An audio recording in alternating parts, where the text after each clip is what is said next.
सबा ख़ान पंहिंजे हवाले सां जो जेको सबा ख़ान जो बेस्ट फ्रेंड आहे उहो केरु आहे, मतिलबु मेल में या फीमेल में, कोई बि मीडिया इंडस्ट्री में?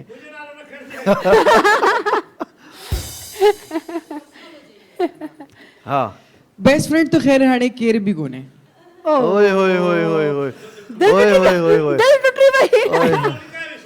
न इहो एक्चुअली तव्हां त ॾिसो वो नालो लिखा पर असां अड़े बना बेइज्जती थी पई। न न न न न मज़ाक था कयो जी। असल में ज़िंदगी मूंखे खोड़ सारी शयुनि खे रियलाइज़ करायो त तव्हांजी माउ ऐं तव्हांजो पीउ मतिलबु अल्लाह अल्लाह खां बाद में पोइ ई आहिनि, बाक़ी ॿियो केरु दोस्त न आहे। दोस्त तॾहिं नेम फेम आहे, पैसो आहे, हर शइ आहे। दोस्त उहो हूंदो आहे जेको तव्हांखे चवंदा न त बसि। अच्छा ठीकु आहे, तव्हांजो त कोई दोस्त हाणे कोन्हे को, भला तव्हां केॾा दोस्त आहियो? मां अगरि तो दुनिया कंदी दोस्त आहे मुंहिंजी छो त दुनिया दोस्ती तक़रीबन ईअं दोस्त थींदो आहे आहिनि, त मुंहिंजा सबा जा दोस्त इलाही आहिनि।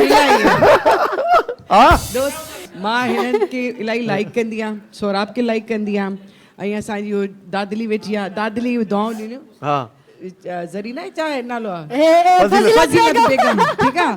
त बाक़ी तव्हां त ख़ैर आयो आहियो। कुझु फ्रेंड्स आहिनि जंहिंजे करे ऑब्वियसली माण्हू विधो आहे, सभिनीनि खां प्यार आहे, मोहबत आहे, कुर्ब आहे। हाणे केरु तव्हां सां वधीक इंट्रैक्शन आहे, हाणे ॿिया केरु न ॻाल्हाईंदा। ऐं बिल्कुलु इहा हक़ीक़त आहे त सबा ख़ान सां या सबा ख़ान सां जॾहिं बि मिलंदी आहे ईअं लॻंदो आहे त असां रोज़ु मिलंदड़ जुलंदड़ माण्हू आहियूं हिक ॿिए सां, ऐं हिक ॿिए खां सवाइ न रही सघंदा आहियूं, ऐं असांजो काफ़ी अंडरस्टैंडिंग आहे पाण में। इहो माशाल्लाह हिननि जो कमाल आहे जो ही सभिनि खे इन तरीक़े सां खणी हलंदा आहिनि, जो लॻंदो आहे त वाक़ई सबा ख़ान हिकु बहितरीनु लेडी आहे। बिल्कुलु। ऐं मां शूट ते हुयसि त मूंखे ख़ैरू चयो त यार आज प्लीज़ ऐसा नहीं करो।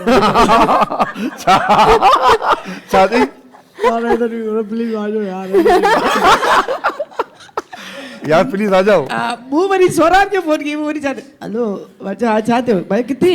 मां दुबई में वेठो, काल नथी लॻे तूं जेकर मूंखे मैसेज कर मैसेज। अच्छा मुंहिंजो तव्हां हुते वेठा आहियो। बहरहाल सुठी ॻाल्हि आहे।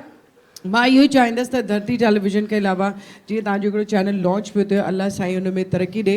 ऐं मां रिक्वेस्ट कंदसि जेतिरा बि असांजा जेके कास्टिंग हेड हुजनि, मतिलबु CEO हुजनि, जेके बि आहिनि, उहो असांजे सभिनीनि आर्टिस्टनि खे लाज़मी टाइम ॾियनि, कमु ॾियनि।